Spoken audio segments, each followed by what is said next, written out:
আসসালামু আলাইকুম। আমি শামিমা খুলনা থেকে বলছি। বিডি ব্লগার শামিমা চ্যানেল থেকে আপনাদেরকে আরও একবার স্বাগত জানাই। কাছে কিংবা দূরে, দেশ কিংবা দেশের বাহিরে, যে যেখান থেকে আমার ভিডিওটি দেখছেন, আশা করছি আল্লাহ পাকের অশেষ রহমতে আপনারা সকলেই ভালো আছেন। আমরাও আলহামদুলিল্লাহ ভালো আছি। তো পবিত্র মাহে রমজানের শুভেচ্ছা জানিয়ে আমার আজকের ভিডিওটি শুরু করছি। তো আমি এখন মশলা গুলো ভেজে মশলা গুঁড়ো করে নেব, গুঁড়া মশলা তৈরি করে নেব আর কি, আর আপনাদের সাথে গল্প করব। তো আমি আজকে বলবো বাংলাদেশি ব্লগার যে ইউটিউবার নাজমুল বাপ্পি ভাই আছে। বাপ্পি ভাইয়ের আম্মা মারা গেছে, তো আপনারা কম বেশি সকলেই দেখেছেন বা শুনেছেন, বা আমার ব্লগে কিন্তু কয়েকটা ভিডিও দিয়েছি, মানে আমার এই চ্যানেলে। তো যারা আমার পুরাতন ভিউয়ার্স আছেন তারা কিন্তু দেখছেন। তো আমি আজকে বলবো যে আসলে বাপ্পি ভাইয়াদের অবস্থা এখন কেমন আছে। তারা সবাই বাপ্পি ভাইয়া, নিশি আপা, তানজিলা বা তিশা আপা। তো তিশা আপা কিন্তু এখনও পর্যন্ত কোনো ভিডিও ছাড়ে নাই, মানে তিশা আপা শাশুড়ি মারা যাওয়ার পরে আবার বাপ্পি ভাইয়ার বোন নিশি আপু কিন্তু এখনও ভিডিও ছাড়ে নাই। কিন্তু এর মধ্যে কিন্তু তানজিলা ভিডিও ছাড়ছে বেশ 4-5 দিন আগে থেকে। আবার বাপ্পি ভাই কিন্তু ভিডিও মানে 2-3টা দিছে। তা আল্লাহর রহমতে এখন যতটা দেখতেছি তো মনে হচ্ছে যে অনেকটাই ভালো আছে এখন আর কি। মানে আসলে আল্লাহ পাকেই কিন্তু সব কিছু সহায় নেয়। কারণ তা যদি না হতো, তো একজন মারা গেলে মা বাবা বা সন্তান, তাহলে কিন্তু আমরা কেউ কিন্তু দুনিয়াতে থাকতাম না, আমরাও কিন্তু মানে মারা যেতাম বা দুর্ঘটনা ঘটতো। আসলে কিন্তু এসব আল্লাহ পাকি সব কিছু সহায় নেয়। যত কথা আছে না, যত বড় বিপদ তত বড় আসান। তো আলহামদুলিল্লাহ আলহামদুলিল্লাহ আলহামদুলিল্লাহ। তো বাপ্পি ভাই কিন্তু ভিডিও দিচ্ছে। তো যদিও এ নিয়েও অনেক সমালোচনাও হচ্ছে যে মা মরতে পারিনি, তারপরে ভিডিও দিচ্ছে। আচ্ছা, দুনিয়ায় কি কারোর জন্য কারোর বেঁধে থাকে? কারোর জন্য কিন্তু কারোর বেঁধে থাকে না। সন্তান মরে গেলেও কিন্তু বাবা মা দুনিয়ায় বেঁচে থাকে বা দুনিয়া করতে হয়। আর এইভাবেই কিন্তু মানে এটাই কিন্তু বাস্তবতা, এটাই কিন্তু বাস্তব। হয়তো কষ্ট হবে, অনেক কষ্ট হবে, তারপরে কিন্তু আমাদের দুনিয়ার যে কাজকর্ম এগুলা কিন্তু একটু কম করতে হবে। আগের মতো যতটা করা হতো অতটা না হলেও কিন্তু কাজ করতে হবে। সংসারের কাজকর্ম, মেয়েদের যে কাজ টুকটাক করা বা ছেলেদের কাজ, এগুলো করে কিন্তু বাস্তবতা মেনেই কিন্তু দুনিয়াটা থাকতে হবে বা চলতে হবে বা দুনিয়ায় বসবাস করতে হবে।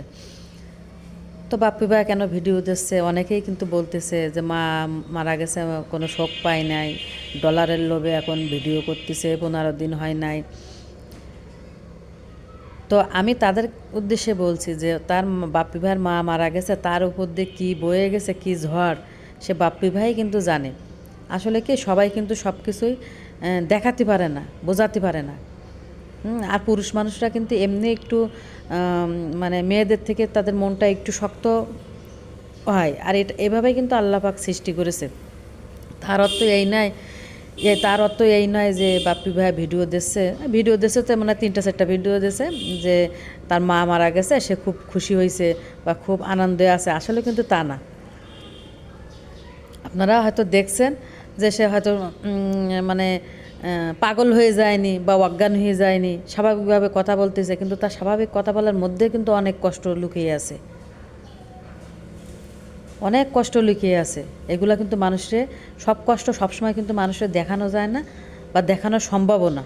তো দুনিয়া করতে গেলে কিন্তু দুনিয়া বাঁচতে হলে, থাকতে হলে তো কাজকর্ম করতেই হবে, তাই না? যেহেতু বাপ্পি ভাইদের ইনকাম এটাই, তারা আছে এটা আছে তাদের একটা ব্যবসা। যারা চাকরি করে তারা কি মা বাপ বা সন্তান মারা গেলে চাকরি করে না? হয়তো 3 দিন 1 সপ্তাহ ছুটি নেয়, তারপরে কিন্তু ঠিকই চাকরি করে বা ব্যবসা করে বা যে যার কর্মক্ষেত্র আছে, সবাই কিন্তু সে কর্মক্ষেত্রে যায়। কিন্তু আগে যে একটা কাজের যে একটা স্পিড ছিল বা মন মানসিকতা ছিল, ওইভাবে কিন্তু থাকে না। কিন্তু আপনারা যে বাজে বাজে কমেন্ট করেন বা বাজে বাজে কথা বলতেছেন যে মার জন্য কোনো শোক নাই, মা মারা যাওয়াতে খুব খুশি হয়েছে, আসলে এগুলো কিন্তু বলা ঠিক না। যার মা নাই দুনিয়ায়, যার বাবা নাই, সেই জানে। আর বিশেষ করে যার মা নাই, সেই জানে যে মা হারার বেদনা কী। এর ভুক্তভোগী আমি নিজেও। আমার মা মারা গেছে এই প্রায় 2 বছর হতে গেছে।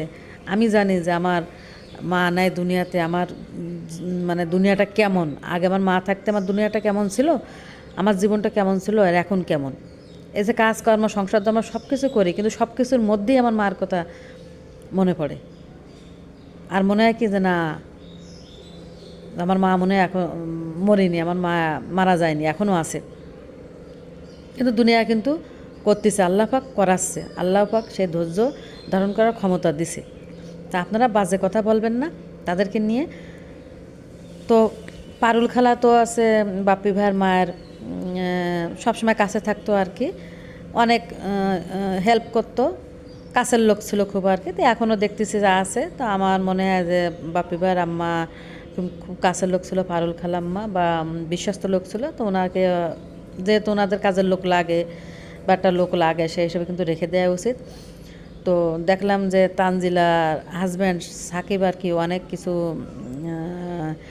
ইফতারি কিনে পাঠিয়েছে, মানে শুকনা যে ইফতারিগুলো, খেজুর, তারপরে যে ট্যাং, তারপরে নুডলস, ছোলা, মুড়ি, মানে আরও এভরিথিং অনেক কিছু, বেসন, অনেক কিছু পাঠিয়েছে আর কি। তাই এটা কিন্তু অসংখ্য ধন্যবাদ তানজিলা এবং তানজিলার সাকিবকে। কারণ এখন কিন্তু সাকিবের উচিত তার শ্বশুরের পাশে দাঁড়ানো আর কি। তো অবশ্য সাকিব সেটাই করছে, যদিও তানজিলা থেকেই করাইছে। যাই হোক, যেটাই হোক, মেয়েরাই তো বলবে, ছেলেরা সব কিছু বোঝে না। তানজিলা এই কাজটা খুব ভালো করেছে, আমার খুব ভালো লাগছে, তানজিলাকে ধন্যবাদ। এই আর কি। কিন্তু তিশা আপা কিন্তু এখনও পর্যন্ত কোনো ভিডিও ছাড়ে নাই, আমার নিশি আপুও ছাড়ি নেই। এবং বাপ্পি ভাই কিন্তু ভিডিওতে বলছে যে আমার বাচ্চা তো, আমার সন্তান তো 3টা, তানজিলা, তান আর তাবিয়া, এখন নিশিও আমার সন্তানের মতো। এ নিয়ে কিন্তু অনেক বাজে কথা বলতেছে যে বোন রে সন্তান বানাইছে। আসলেই বড় ভাই কিন্তু বাপের বাপের মতো হবে না, কিন্তু একটা বাপ মেয়ের জন্য, সন্তানের জন্য যে কর্তব্য পালন করে, সেই পালনটা কিন্তু বড় ভাইদের করতে হয় বা করে থাকে। অনেক ক্ষেত্রেই কিন্তু বড় ভাইরাই করে থাকে। তা সে যদি বলে থাকে, তা আপনারা ভালোভাবে জিনিসটা নেন, খারাপভাবে নিচ্ছেন কেন? যে কোনো জিনিসটাই কিন্তু নেগেটিভভাবে নেওয়া উচিত না। কোনো একটা জিনিস বা যে কোনো জিনিস আপনি যত পজিটিভভাবে নেবেন বা গ্রহণ করবেন, ততই কিন্তু আপনার জীবনে সুখ শান্তি আসবে, আপনি ভালো থাকবেন। সেটা আমাদের সবার জীবনে, পারিবারিক ক্ষেত্রেও। কারণ এই নেগেটিভ ধ্যান ধারণা বা নেগেটিভ চিন্তাভাবনা কিন্তু সংসার জীবনের মূল অশান্তির কারণ বা সংসার ভাঙার কারণ। সে সবার সংসারে আর যে কোনো মানুষের। তা সবসময় আমাদেরকে উচিত যে কোনো কথা বা যে কোনো কাজকর্ম আমাদের পজিটিভভাবে নেওয়া উচিত, এতে সকলের জন্যই মঙ্গল হয়। তো তানজিলাও তো ওদিক থেকে অসুস্থ, সেও কিন্তু ডাক্তারের কাছে 2 দিন পর গেছে, তারও বাচ্চা হবে। তারপরও সে চেষ্টা করতেছে যে যেহেতু বাবা মার কাছে থাকতে পারলো না, কারণ তার একটা চ্যানেল আছে, তারপরে তার সংসার আছে, তারপর তার বিজনেস আছে। এখন এমন হতো যে তানজিলা বাপের বাড়ি থাকলো 1-2 মাস, বা বাপ্পি ভাই, তিশা আপু সবাই এরা কান্নাকাটি করলো, ভিডিও দিল না যে তার মাকে আল্লাহ পাক আবার ফিরিয়ে দেবেন বা জীবিত করবেন। তা একটা কথা ছিল, এসব কথা বললে মানাতো। মহান আল্লাহ রাব্বুল আলামিন যখন যার হায়াত শেষ হবে, আল্লাহ পাক যতটুকু হায়াত দিয়ে পাঠাইছে, তার 1 সেকেন্ড কিন্তু কেউ বাড়াতেও পারবে না, কেউ কমাতেও পারবে না। তো ওনার হায়াত ছিল ওই পর্যন্ত, আল্লাহ পাক নিয়ে গেছেন, আল্লাহর জিম্মায় নিয়ে গেছে। এতে আমাদের কারোর কোনো হাত নাই, বাপ্পি ভাইয়েরও কোনো হাত নাই, তিশা আপারও কোনো হাত নাই। তো খালি বলে তাদের কষ্টকে আরও বাড়িয়ে দিয়ে আমাদের কি এমন মঙ্গল হবে বলেন? আর কী দরকার একটা মানুষের নামে বাজে কথা বলা বা নেগেটিভ কথা বলা বা কষ্টের মধ্যে, বিপদের মধ্যে তাদেরকে আরও কষ্ট দেওয়া? আমাদের তো কোনো দরকার নাই। আর যেহেতু এখন মাহে রমজান, তো আমরা এই একটা মাস আল্লাহ পাক আমাদের শুধরানোর সময় আর কি। তো আমরা যেন সবাই অতীতে সব কিছু ভুলে ভালোভাবে এই একটা মাস রমজান মাস পার করতে পারি। আল্লাহ পাক যেন সেই তৌফিক আমাদের সবাই দান করেন, আমিন। তো সকলেই ভালো থাকবেন, সুস্থ থাকবেন। আর আজকে আমার ভিডিওটি কেমন লেগেছে অবশ্যই কমেন্ট সেকশনে কমেন্ট করে জানাবেন, একটা লাইক দিবেন আর চ্যানেলটিকে সাবস্ক্রাইব করে নেবেন। আল্লাহ হাফেজ।